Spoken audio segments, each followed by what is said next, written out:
Bonjour, je m'appelle Bessie, je suis une étudiante de la filière des langues étrangères et dans les suivants projets, je vais présenter une analyse d'une pièce de théâtre par Racine qui s'appelle Andromaque. Et donc, je vais présenter les plans d'exposé en premier lieu et je vais parler sur la biographie de Jean Racine. En deuxième lieu, la présentation d'Andromaque, le résumé qui sera le résumé général de l'Antique et aussi le résumé par acte. Après, je vais parler sur l'analyse de la pièce de théâtre et à partir de la présentation des personnages. Aussi, les thèmes, la conclusion et finalement la critique. Donc, merci pour votre attention. Bonjour, je vais parler sur la biographie de Jean Racine. En premier lieu, Racine est né le 22 décembre 1639 à la Ferté de Milon, en Picardie. Issu d'une famille modeste, très tôt orphelin, Racine est recueilli par sa grand-mère. C'est elle qui le fait admettre au couvent janséniste de Port-Royal, où il apprend le grec et le latin et découvre les grands poètes tragiques de l'Antiquité comme Sophocle, Euripide et Échille. À partir de 1658, Molière en 1663 et Nicolas Boileau et devient dramaturge après la Thébaïde, représenté en 1664 par la troupe de Molière et Alexandre le Grand à la fin de l'année suivante. Il connaît son premier grand succès avec Andromaque en 1667. Les années suivantes, et les succès s'enchaînent avec Bérénice en 1670, Bajazet en 1672, Mithridate en 1673 et Iphigénie en 1674. Aussi, il est reçu à l'Académie française en 1673.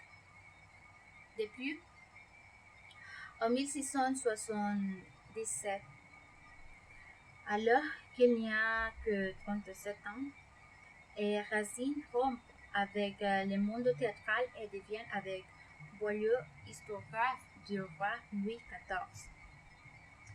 De cette manière, Racine abandonne le théâtre pour se consacrer à la tâche particulièrement prestigieuse des chroniqueurs et d'apologues du règne de Louis le Grand.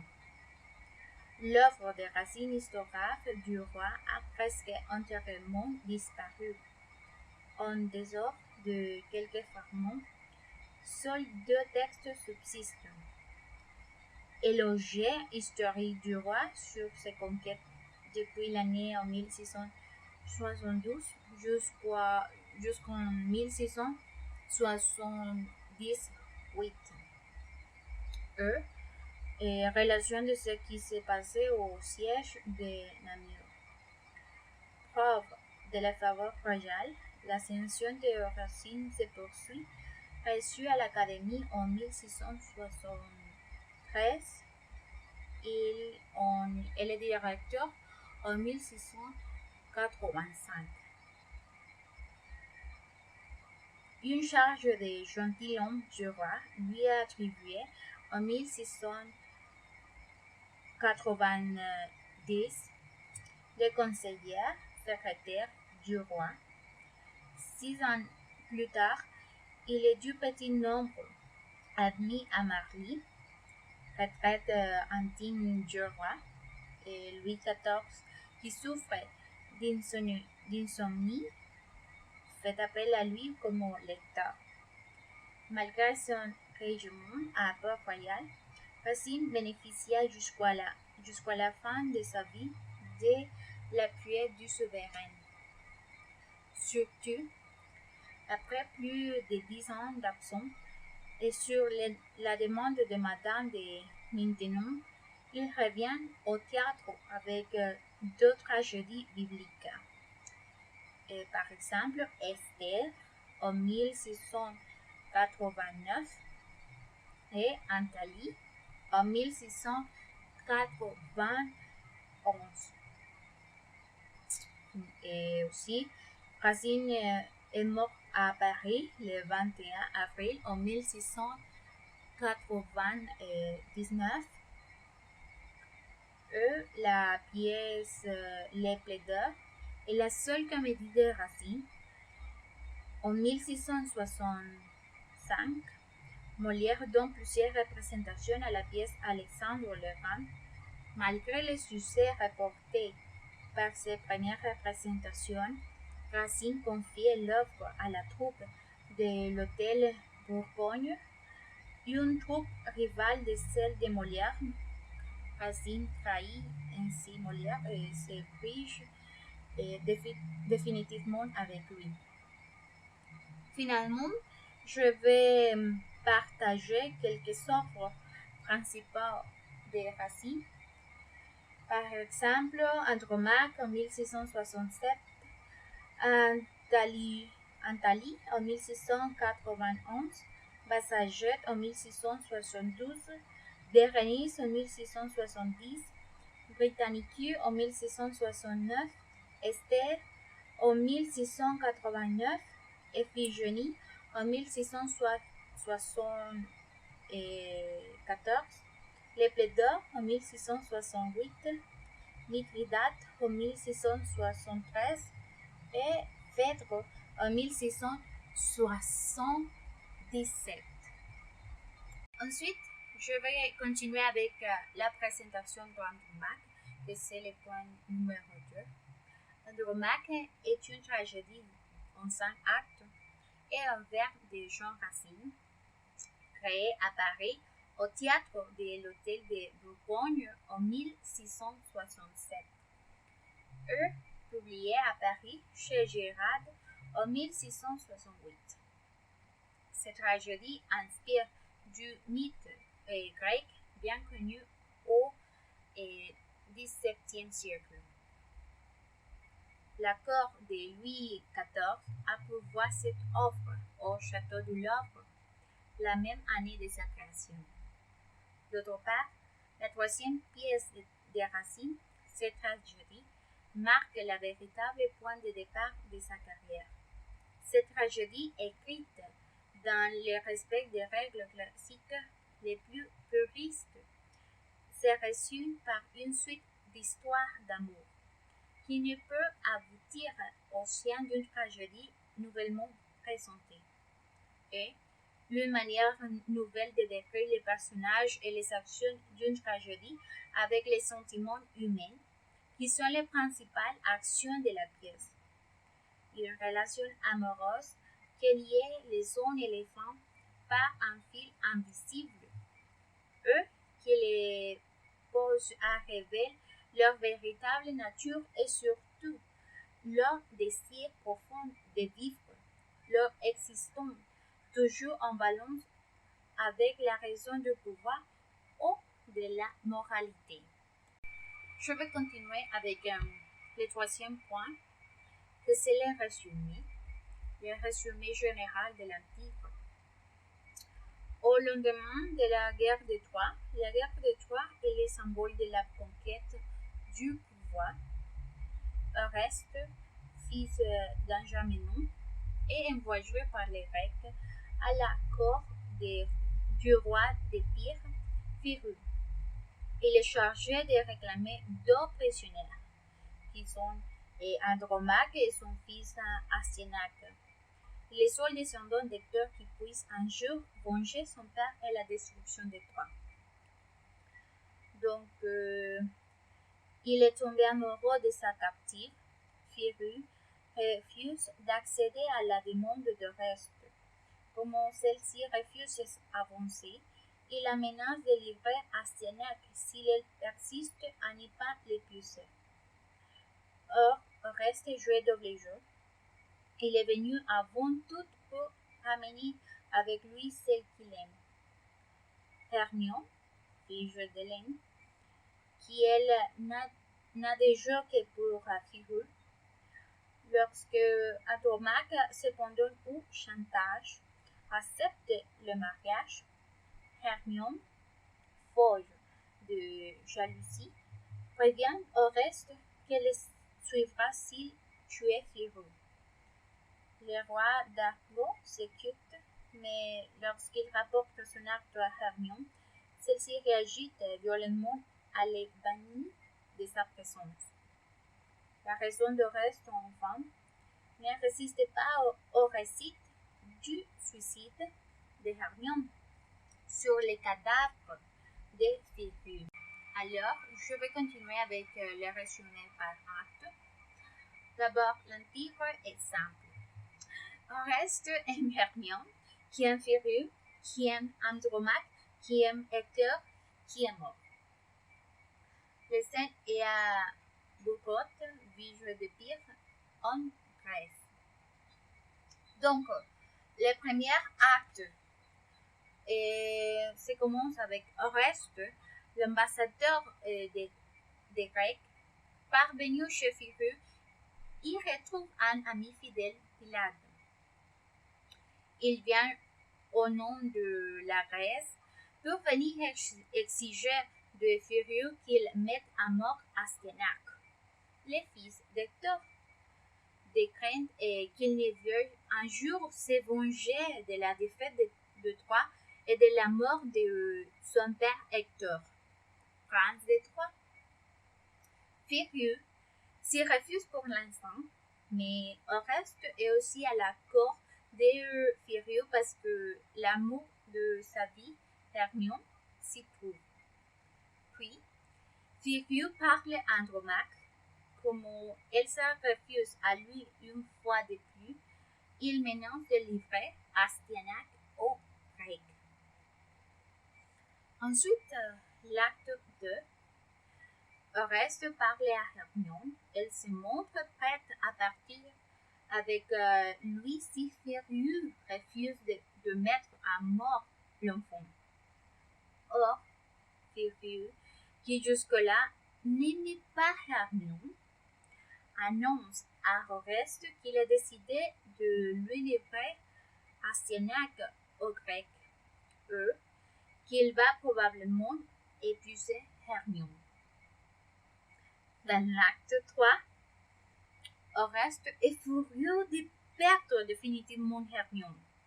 Andromaque implore successivement Hermione et Firul de sauver la vie de son fils. Firul est prête à changer d'avis si elle accepte d'épouser. Andromaque hésite. Dans l'acte 4, Andromaque est résolu à épouser Firul pour sauver son fils et à se donner la mort sitôt après par fidélité envers Hector. Hermione est furieuse et demande à Oreste de la venger des revirements de Firul en l'assassinant. Et le dernier acte 5, Hermione regrette d'avoir exigé la mort de Firul, qu'il aime. Survient Oreste. Il vient d'accomplir la mission dont elle l'a chargé. Hermione les récompense par des injures. Oreste est pris de folie, frappé par la malédiction des horribles érangés. Après avoir refusé Oreste, Hermione se donne la mort sur les cadavres des Firul. Après, on va voir le point 4, que c'est l'analyse de la pièce Andromaque.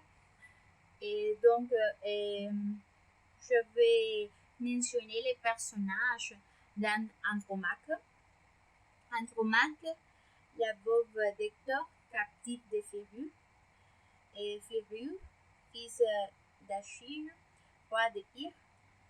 Oreste, fils d'Andraménon, amoureux de Hermione. Hermione, fille d'Hélène, fiancée de Firul.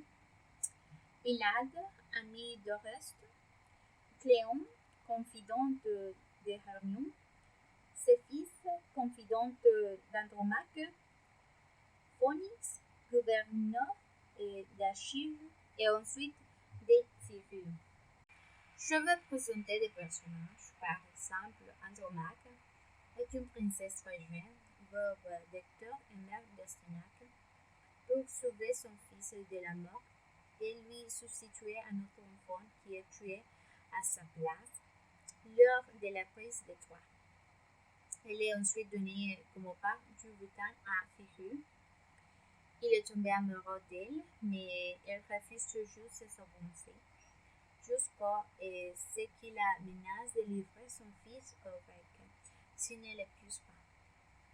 Elle l'épouse finalement, mais il est tout de même fidèle à Hector et digne. Autre personnage, c'est ce fils, et qui est la confidente d'Andromaque. Astyanaque est le fils d'Hector et Andromaque, prisonnière de Pyrrhus et héritière de l'Empire de Troie. Oreste est le fils d'Anjamino et de Clytemnestre. Il est maudit par la famille de Satride. Il est amoureux de Hermione et vient à la fois pour la convaincre et les suivre et pour demander Andromaque et son fils pour les livrer aux Grecs. Il est prêt à tout pour récupérer l'amour de Hermione. Il a un côté manipulateur. Autre personnage, c'est Pylade. Il est confident d'Oreste. Il aide à surmonter les obstacles et les raisons. C'est un pilier de sa vie. Aussi, Pyrrhus est le fils d'Achille, qui assassina la famille d'Andromaque. Il est roi d'Épire et doit épouser Hermione, mais il est amoureux d'Andromaque et l'épouse par la suite. Il n'est ni bon ni méchant. Il ne sait pas ce qu'il veut. Il est un peu violent. Il est assassiné par Oreste qui exécute la volonté de Hermione. Phonix, c'est le gouverneur d'Achille. Oui, il est le gouverneur de Pyrrhus. Aussi, Hermione est la fille unique de Minella et de Hélène. Elle est d'abord fiancée à Oreste, mais promise par son père à Pyrrhus dont elle est éprise. Fière jusqu'à l'orgueil, jalouse de la gloire d'Andromaque, elle est humiliée par les dédains et la félonie de Pyrrhus qu'elle aime énormément. La violence de sa colère, à la mesure de son dépit, l'a menée à manipuler Oreste pour arriver à ses fins. Cléon, qui est le confident de Hermione, est finalement Minella, que c'est le père de Hermione et mari d'Hélène.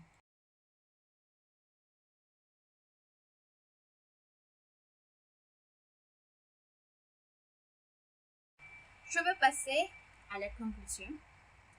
En dernière analyse, Andromaque est la pièce la plus appréciée de Racine. Il proposait une mise en scène, la fameuse chaîne des amours.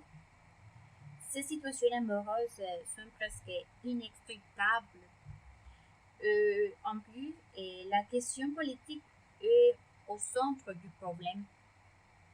L'étude de cette pièce permet alors de comprendre une partie de la mythologie grecque et surtout après la célèbre guerre de Troie. Les personnages, les résumés, les thèmes sont autant de parties importantes qu'on a déjà exposées pour expliquer l'importance de cette troisième pièce tragique Andromaque, publiée en 1667. Dans l'actualité, Andromaque provient sans doute de la nouvelle manière de traiter la tragédie que Racine y faisait voir, à laquelle s'ajoutent des thèmes exclusivité de la passion et la folie, souvent privilégiés par les spectateurs du XXe siècle. En dernier lieu, je vais continuer avec la critique. Donc, on peut apprécier les fins tragiques, les héros qui meurent et pour l'honneur ou les devoirs. Bref, le contraire des fins heureuses. Je vais donner mon avis sur l'histoire. Bon, l'histoire est vraiment géniale quand on apprend la chaîne des mal aimés. Et je trouve ces chaînes comiques, étranges pour une tragédie. Le roi qui aime son esclave qui aime son homme tué par les pères de ses rois, etc. Cette lecture m'a lancé vers le théâtre des Racine et vers la mythologie grecque. Je relirai sans doute ces livres et je pense que même un lecteur de jeunesse peut lire ces genres de bons livres. Et aussi, mon avis sur les personnages. Bon, Firu est assez détestable selon moi parce qu'il est un peu violent. Andromaque, c'est génial parce que je l'appréciais beaucoup parce que elle aime son fils et elle voulait protéger son fils aussi. Hermione, elle m'a surprise. Au reste, il est super et il ferait tout pour quelqu'un qu'il aime et il est honnête. Pilade, c'est une bonne amie. Je crois que les points positifs, peut-être la découverte de la mythologie grecque très intéressante et découverte de l'alexandrine et des mots utilisés au temps de Louis XIV. Bonne entrée par le théâtre, le classicisme aussi, parce que le classicisme serait alors la traduction fine nuancée des sentiments éternels transposés par la perfection d'un art. Sa présence est liée à une époque de pouvoir absolu quand une civilisation était forte. Et des personnages bien différents et une femme vraiment sympathique. L'histoire qui accroche. Et je sais que l'histoire est tragique, mais on peut voir que c'est une femme différente. Et en bref, les points négatifs. Et ça peut ne pas plaire de tout quelqu'un qui n'aime pas la mythologie ou l'alexandrine, qui ne comprend pas les récits, peut-être. Ou les fans, les personnes qui aiment les femmes heureuses. Et peut-être c'est un problème pour ces personnes.